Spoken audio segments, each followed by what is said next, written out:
Bom dia, terceiro ano. Aqui é a Tenente Celiana, professora de Sociologia.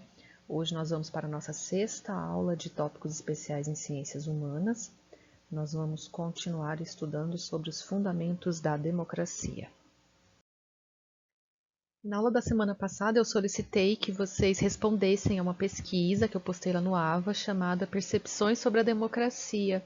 Era uma pesquisa curta, com itens objetivos e um item discursivo.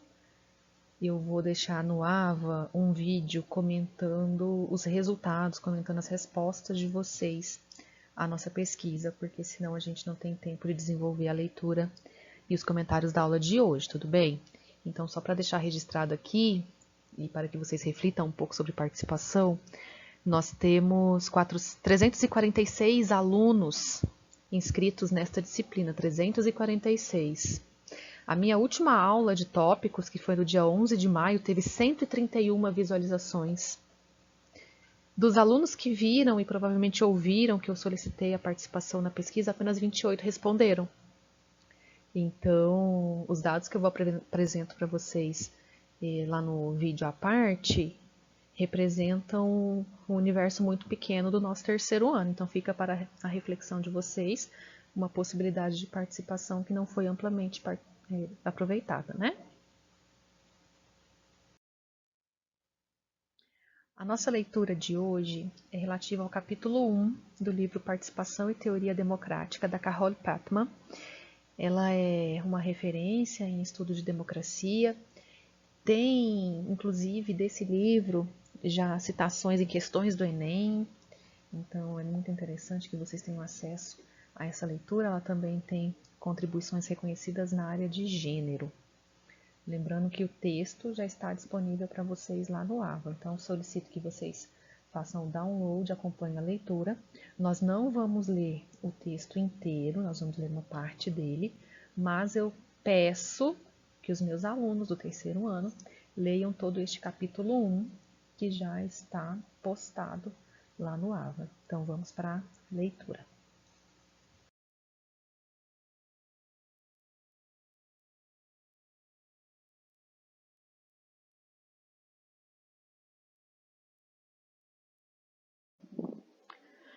Pois bem, pessoal, esta é a versão do texto da Carole Patman que eu consegui baixar nos buscadores da internet. Eu consegui o livro na íntegra, mas como eu falei para vocês, nós vamos ler uma parte do capítulo 1º. Eu vou ampliar um pouco aqui a visualização para ficar melhor. Vocês sabem que o texto já está disponível lá no AVA, então vocês podem fazer o download e realizar a leitura total deste texto, que é bem interessante. Como eu falei para vocês, nós vamos ler o capítulo 1, Teorias Recentes da Democracia e o Mito Clássico. Como é um texto comprido, não dá para a gente ler inteiro durante a nossa aula, nós vamos focar a nossa atenção à introdução, às passagens relativas ao Joseph Schumpeter, e na sequência eu vou pular para as falas, a narrativa sobre o Robert Dahl. Vocês vão ver que há outros autores referidos no texto. Bem, então vamos nos situar aqui em teorias recentes da democracia e o mito clássico. Gente, lembrando que na aula passada nós conversamos sobre o quê? Nós conversamos sobre, a partir do texto do Markov, sobre a influência e as experiências, né, da democracia clássica, a democracia grega, para a democracia no contexto da teoria moderna. Então, nós vimos 5 elementos da democracia, da experiência grega, que podiam ser aproveitados, que podiam ser explorados. Na nossa aula de BNCC, a gente já conversou sobre tipos de democracia, né? Democracia direta, democracia representativa, democracia participativa. Na última aula de BNCC, nós tivemos como objetivo tratar sobre a teoria moderna da democracia, e na aula de hoje a gente vai falar um pouco, né, sobre o debate contemporâneo da democracia a partir, então, destes autores selecionados. Vamos lá?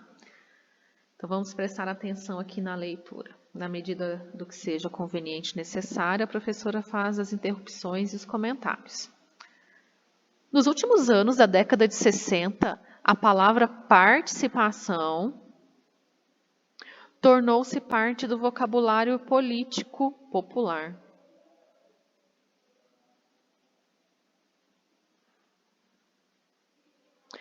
Isso aconteceu na onda de reivindicações, em especial por parte dos estudantes, pela abertura de novas áreas de participação, nesse caso, na esfera da educação de nível superior.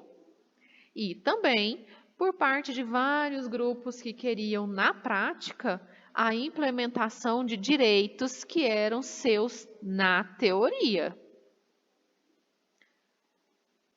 Então, do que a gente está falando aqui? A gente está falando de grupos que se organizaram em busca de participação e na busca da implementação, da garantia de direitos que eles tinham em teoria, mas que na prática eles não estavam sendo vivenciados. Na França, participação foi uma das últimas palavras de ordem utilizadas por Gaulle em campanhas políticas. Na Grã-Bretanha, vimos a ideia receber a bênção oficial do relatório Skeffington sobre planejamento. E nos Estados Unidos, o programa antipobreza incluía fundos para o máximo possível de participação dos afetados por ela. O uso generalizado do termo nos meios de comunicação de massa parecia indicar que qualquer conteúdo preciso ou significativo praticamente desaparecera. Participação era empregada por diferentes pessoas para se referirem a uma grande variedade de situações. A popularidade do conceito fornece uma boa razão para que se dedique alguma atenção a ele. Porém, mais importante do que isso, a recente intensificação dos movimentos em prol de uma participação maior coloca uma questão crucial para a teoria política. Qual o lugar da participação numa teoria da democracia moderna e viável? Então, qual que é a pergunta que é posta? Qual o lugar da participação? De que tipo de participação nós estamos falando? Em uma teoria moderna viável. Ao longo do texto, a autora vai discutir a partir da perspectiva de alguns autores. E como eu falei, nós não vamos focar em todos. Seguindo a leitura. É um bocado irônico que a ideia de participação tenha se tornado tão popular. Particularmente entre os estudantes, pois entre os teóricos da política e sociólogos políticos, a teoria da democracia mais aceita de maneira tão ampla que se poderia chamá-la de doutrina ortodoxa, é aquela na qual o conceito de participação assume um papel menor. Na realidade, não apenas um papel menor, como nas teorias de democracia atuais, um dado predominante é a ênfase colocada nos perigos inerentes à ampla participação popular em política. Então, vejam bem, a autora aqui está posicionando para a gente que o conceito de participação na teoria, tanto da ciência política quanto da sociologia política, ele vem sendo colocado como de menor importância, além de ser visto como uma visão meio negativa, né? Quais perigos a ampla participação popular pode trazer para a política? Tais características derivam de duas preocupações principais dos teóricos atuais que escrevem sobre a democracia, sobretudo os norte-americanos. Primeira das preocupações: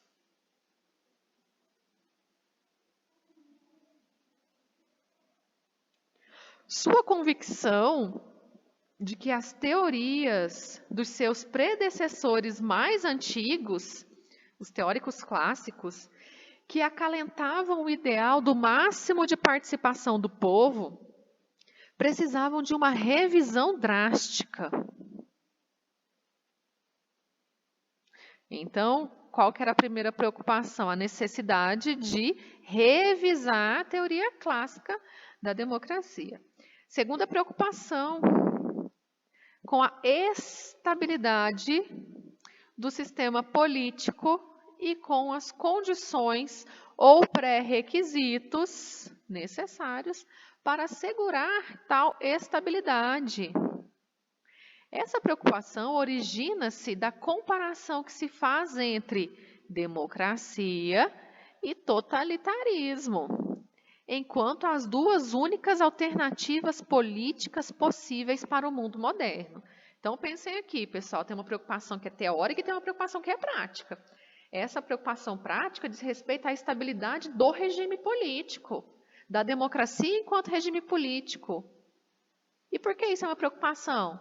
Porque se há ampla participação, as pessoas podem querer regimes que não necessariamente coadunem com as práticas democráticas. E a autora pondera aqui, porque a gente tem uma polarização entre democracia e totalitarismo, enquanto as duas únicas alternativas políticas possíveis no mundo moderno. Então, ou você é democrático ou você é autoritário. Não é difícil descobrir de que modo a atual teoria democrática acabou por se implantar com esses fundamentos. Sem o risco de uma simplificação excessiva, pode-se dizer que ela resultou de um acontecimento intelectual do século XX, o desenvolvimento da sociologia política, e de um evento histórico, a emergência dos estados totalitários. O que aconteceu no século XX, pessoal. No início do século, a dimensão e a complexidade das sociedades industrializadas e o surgimento de formas burocráticas de organização, para muitos teóricos políticos de orientação empirista, pareciam levantar sérias dúvidas sobre a possibilidade de se colocar em prática o conceito de democracia, do modo como ele era geralmente compreendido. Então, a complexidade da sociedade, agora industrial e agora racional, burocratizada, problematizava como que a democracia podia ser operacionalizada, pessoal. Seguindo aqui, Mosca e Michels foram dois dos teóricos mais conhecidos e influentes a defender semelhante tese. Mosca dizia que toda a sociedade precisava de uma elite no governo. E em seus últimos escritos, combinava essa teoria da elite com um argumento a favor de instituições representativas. Michels, com sua famosa lei de ferro da oligarquia, baseada numa investigação sobre os partidos social-democratas alemães, que se dedicavam de maneira ostensiva aos princípios de democracia em suas próprias fileiras, parecia mostrar que era necessário fazer uma escolha entre organização aparentemente indispensável no século XX e democracia, mas não ambas. Assim, embora a democracia, enquanto governo do povo, por meio do máximo de participação de todo o povo, ainda possa ser um ideal,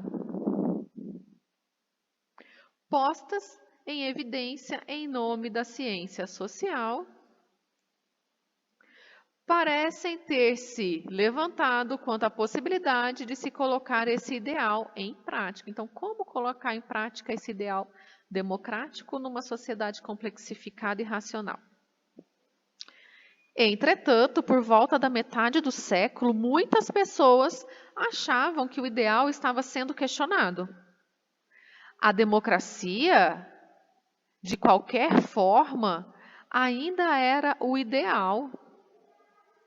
O que se tornara suspeita era a ênfase na participação e, como ele, a formulação clássica de teoria democrática.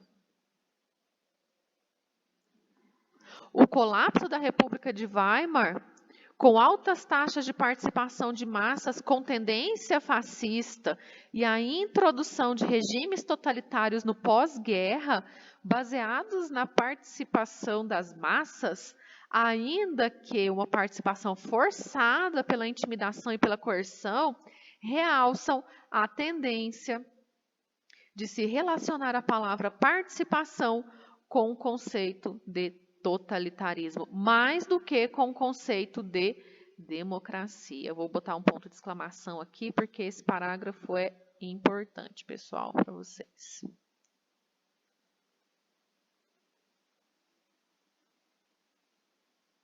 O fantasma do totalitarismo também ajuda a explicar a preocupação com as condições necessárias à estabilidade num Estado democrático.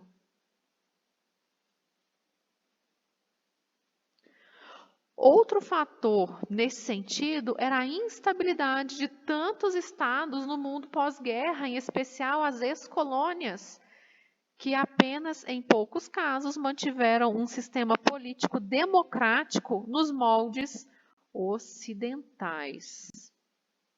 Pessoal, aqui eu vou fazer uma pausa para buscar a passagem sobre o Schumpeter. Vamos seguir aqui para o último parágrafo da página 11. Havia um outro fator a amparar o processo de rejeição das antigas teorias democráticas. O argumento, que agora se tornava familiar, de que as teorias eram normativas e carregadas de valor, ao passo que a teoria política moderna seria científica e empírica, firmemente assentada nos fatos da vida política.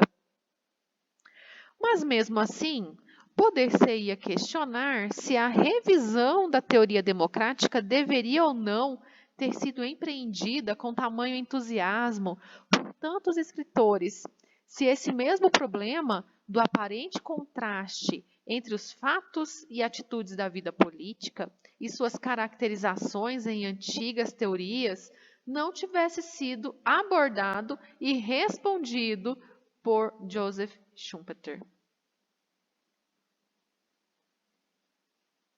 Seu prestigiado livro, Capitalismo, Socialismo e Democracia, de 1943, de fato foi escrito antes da enorme quantidade de informação empírica agora disponível em política. Mas, mesmo assim, Schumpeter considerou que os fatos mostravam a necessidade de uma revisão da teoria democrática clássica e forneceu tal teoria revisada. Então, esse autor ele é reconhecido por ter revisado a teoria clássica da democracia. Mais do que isso, ele colocou em evidência uma definição nova e realista de democracia. Prestem atenção, hein, pessoal? O que se revelou mais importante para as teorias posteriores? Uma compreensão da essência da teoria de Schumpeter é vital para uma apreciação das obras mais atuais sobre teoria democrática, pois elas foram elaboradas dentro do parâmetro estabelecido por Schumpeter e basearam-se em sua definição de democracia. Olha que importante. Atenção, pessoal. O ponto de partida da análise de Schumpeter é um ataque à noção de teoria democrática enquanto uma teoria de meios e fins.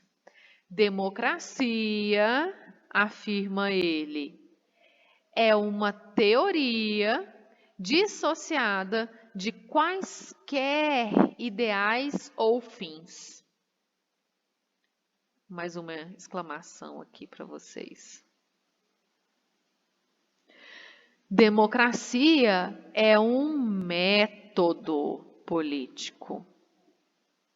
Ou seja, trata-se de um determinado tipo de arranjo institucional para se chegar às decisões políticas, legislativas e administrativas. Atenção, pessoal, democracia para o Schumpeter é um método político, é o arranjo, é como as escolhas, como as decisões políticas vão ser tomadas na esfera legislativa e administrativa. Do que a gente está falando aqui? Do legislativo e do executivo. Na medida em que se afirma uma lealdade sem compromissos à democracia, supunha-se que o método cumprisse outros ideais, por exemplo, o de justiça. O procedimento adotado por Schumpeter na formulação de sua teoria democrática foi estabelecer um modelo daquilo que ele chamou de doutrina clássica da democracia para examinar suas deficiências e depois propor uma alternativa. Esse modelo e a crítica que Schumpeter faz a ele são considerados depois. Schumpeter pensava que a maioria dos estudantes de política concordaria com suas críticas e também com sua teoria revisada da democracia, que é bem mais verdadeira em relação à vida e, ao mesmo tempo, resgata muito do que os defensores do método democrático realmente entendiam por esse termo. Uma vez que a principal crítica de Schumpeter à doutrina clássica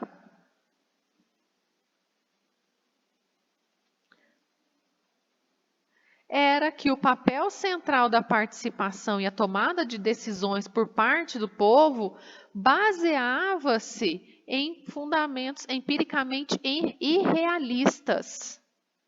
Em sua teoria revisada, o ponto vital é a competição dos que potencialmente tomam as decisões pelo voto do povo. Então, qual que é o ponto central aqui da democracia para esse autor? É a competição pelo voto, é a concorrência.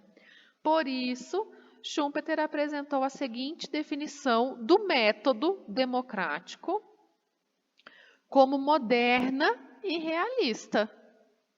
Da competição pelo posto, a competição pela decisão, a competição pelo voto é um método democrático moderno, de acordo com esse autor, viável, realista. Aquele arranjo institucional para se chegar a decisões políticas no qual os indivíduos adquirem o poder de decidir, utilizando para isso uma luta competitiva pelo voto do povo.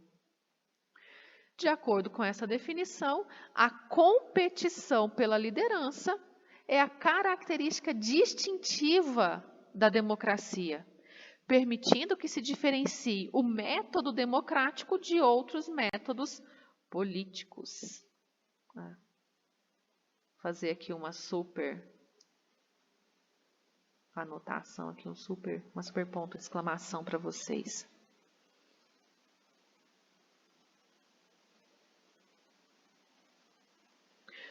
Schumpeter comparava a competição política por votos à operação do mercado econômico.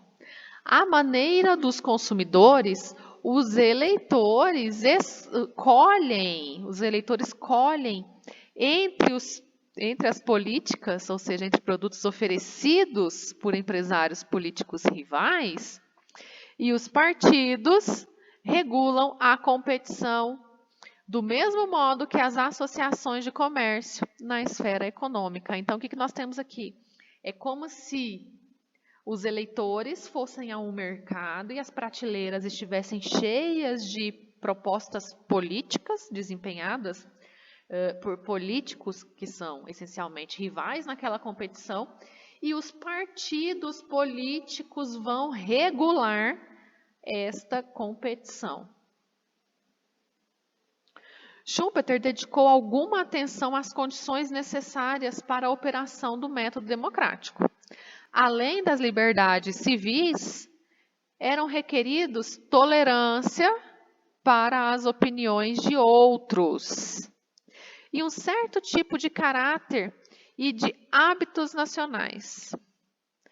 E não se poderia confiar em que a operação do próprio método democrático fornecesse tais condições.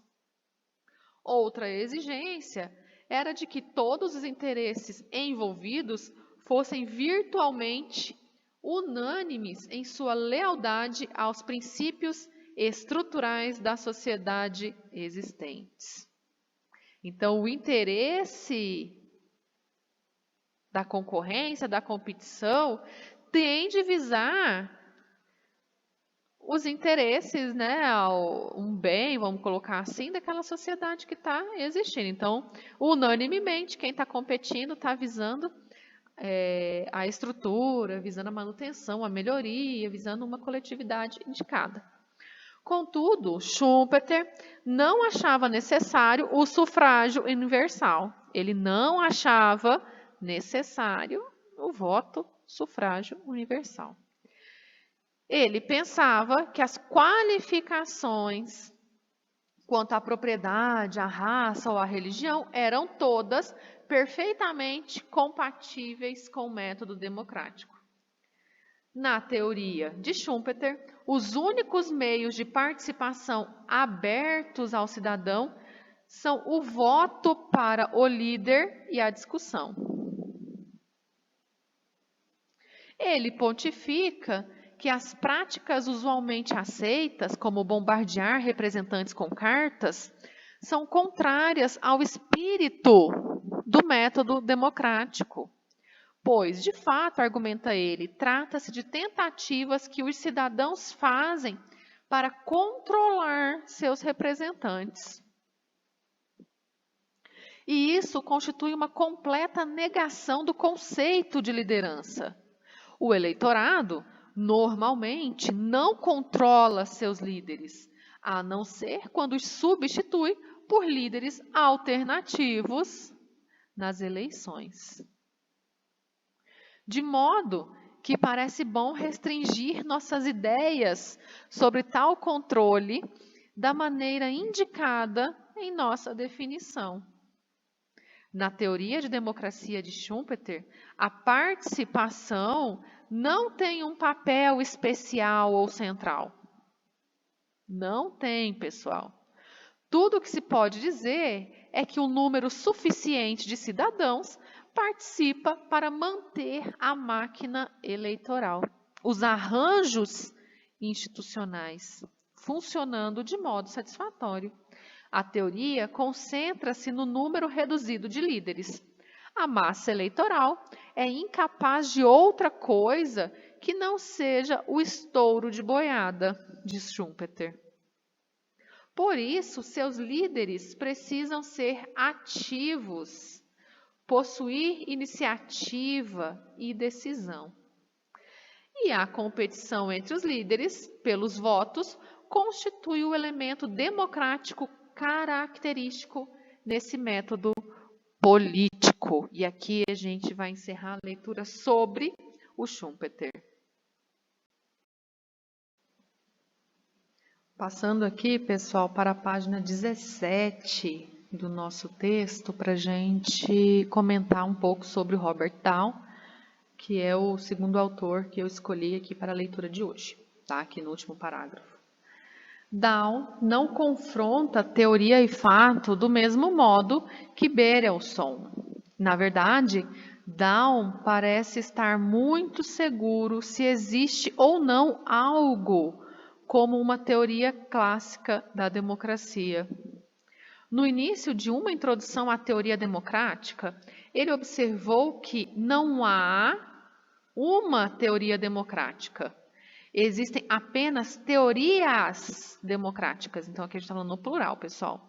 Em um outro momento do texto, no entanto, ele escreveu que, em alguns aspectos, pode-se demonstrar a invalidade da teoria clássica. Sem dúvida, Down encara as teorias que ele critica em uma introdução à teoria democrática, a madisoniana e a populista, como inadequadas para os dias atuais. E sua teoria da democracia, como poliarquia, governo das múltiplas minorias, é apresentada à guisa de uma substituição mais adequada para aquelas, enquanto uma teoria da democracia moderna e explicativa. Então, a teoria democrática para o Down é a poliarquia. Ela, sim, é a democracia moderna. E a gente explica essa democracia aqui para vocês. Down fornece uma lista das características que definem a democracia, as quais, de acordo com o argumento de Schumpeter, de que a democracia é um método político, constituem uma lista dos arranjos institucionais.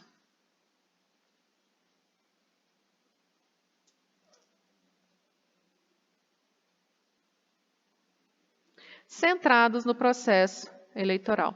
As eleições funcionam como um ponto central do método democrático.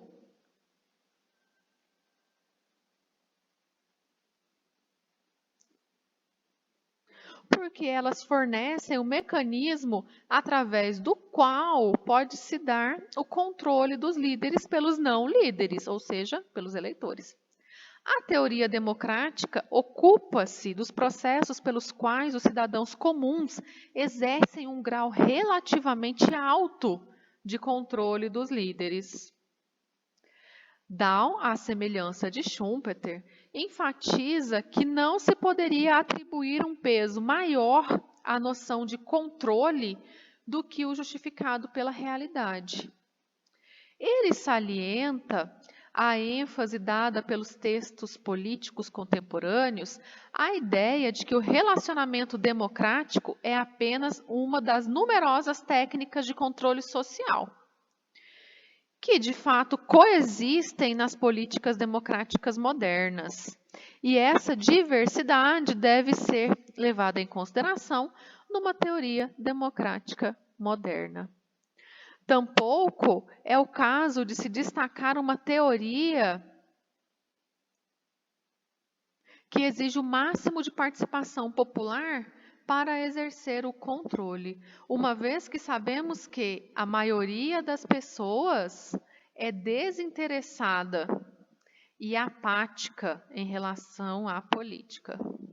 E Down põe em evidência a hipótese de que uma porcentagem relativamente pequena de indivíduos, em qualquer forma e organização social, aproveitará as oportunidades de tomada de decisão. O que ele está falando aqui? Que apenas uma parte da população que está realmente interessada no processo vai aproveitar essa oportunidade.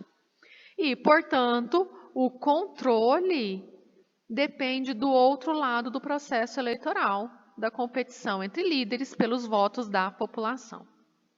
O fato de que o indivíduo pode transferir o seu apoio a um grupo de líderes para outro confirma que os líderes são relativamente afetados pelos não líderes. E tal competição é o elemento especificamente democrático do método. E a vantagem de um sistema democrático poliárquico, comparado a outros métodos políticos, reside no fato de ser possível uma ampliação do número, do tamanho e da diversidade das minorias, que podem mostrar sua influência nas decisões políticas e no conjunto do caráter político da sociedade. A teoria da poliarquia, então a democracia seria o quê? Uma poliarquia. Também pode fornecer uma teoria satisfatória a respeito da igualdade política. Mais uma vez, não se devem ignorar as realidades políticas. A igualdade política não deve ser definida como igualdade de controle político ou de poder. Pois, como Down observa, os grupos de status socioeconômico baixo, a maioria estão separados dessa igualdade por uma tripla barreira. Sua inatividade relativamente maior, seu limitado acesso aos recursos e, nos Estados Unidos, uma simpática invenção de um sistema de verificações constitucionais de Madison.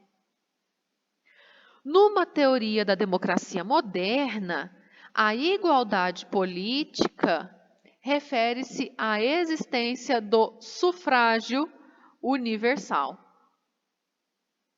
Direito ao voto. Um homem, um voto, com sua sanção por meio da competição eleitoral por votos. E, mais importante, refere-se ao fato da igualdade de oportunidades de se ter acesso para influenciar aqueles que tomam decisões por meio dos processos intereleitorais, pelos quais diferentes grupos do eleitorado conseguem fazer com que suas reivindicações sejam ouvidas. Os representantes oficiais não apenas escutam os vários grupos, mas esperam ser afetados de modo significativo, se não apaziguarem o grupo, seus líderes ou seus membros mais vociferantes. Outro aspecto particularmente interessante da teoria de Down é sua discussão quanto aos pré-requisitos sociais para um sistema poliárquico. Um pré-requisito básico seria um consenso a respeito das normas, ao menos entre os líderes. As condições institucionais necessárias e suficientes para a poliarquia podem ser formuladas como normas.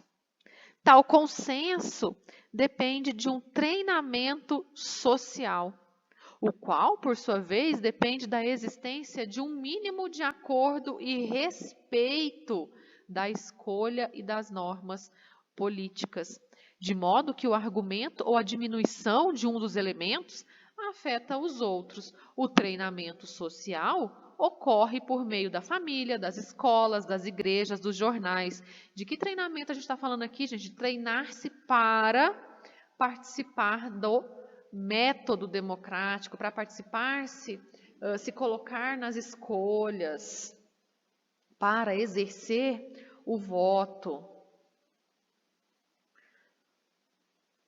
Down, aqui no final, Down não diz em que consiste o treinamento, nem fornece qualquer sugestão sobre qual provável tipo de treino é produzido por qual tipo de sistema de controle, mas ele afirma que sua eficácia dependerá das atuais e mais profundas predisposições do indivíduo. Então, o indivíduo tem que estar predisposto a participar nesse modelo aqui poliárquico. Por fim, Down salienta um argumento a respeito dos possíveis perigos inerentes a um aumento de participação do homem comum.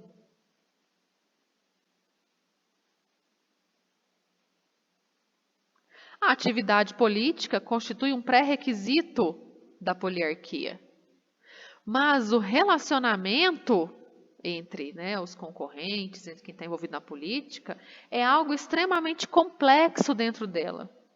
Os grupos de condições socioeconômica baixa apresentam um menor índice de atividade política e também revelam com maior frequência as personalidades autoritárias.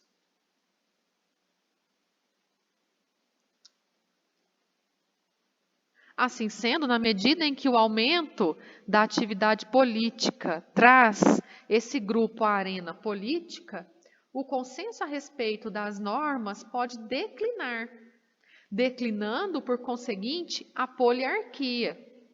Um aumento da taxa de participação, portanto, poderia representar um perigo à estabilidade do sistema democrático. Olha aqui novamente aquele dilema e aquele problema quanto à ampla participação. Pessoal, para fechar só que a contextualização com relação ao Robert Dahl, eu quero explicar para vocês de forma bem sucinta que uma poliarquia é um regime político com 6 instituições democráticas fundamentais. Então, vou listar para vocês aqui o que precisa.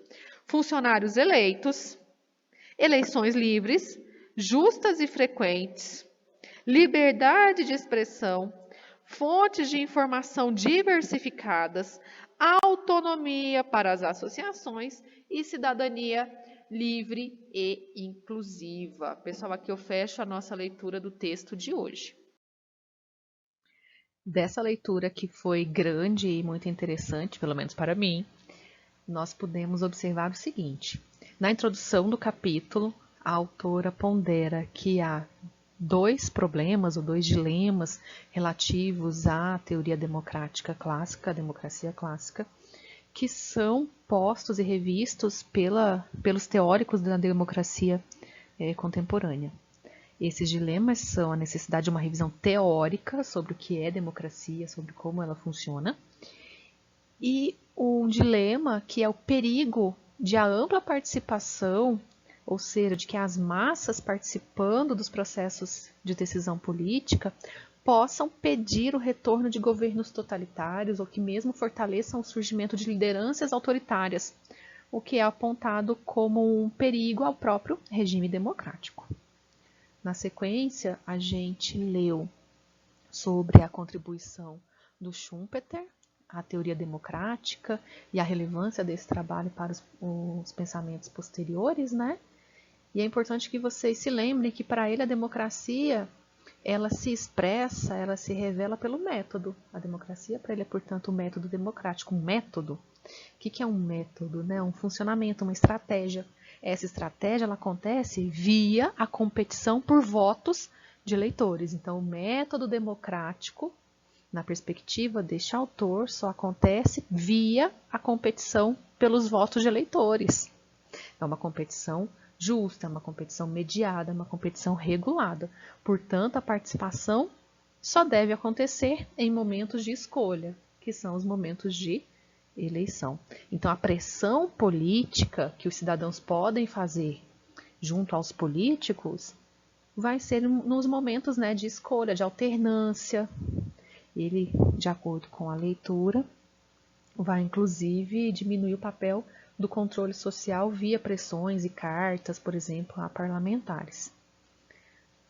A gente encerrou a leitura de hoje com a perspectiva do Robert Dahl sobre democracia, que para ele não existe uma democracia, mas sim democracias, e ele apresenta para a gente o conceito de poliarquia, que são núcleos de articulação política. De acordo com esse autor, arranjos políticos vão possibilitar a competição política. Ele observa que, via os arranjos, as minorias podem se articular para a competição política, confrontando até aquela ideia de que na democracia apenas a maioria vai vencer. Não, uma minoria pode se articular e dentro das combinações e arranjos possíveis, inclusive, vencer essa competição.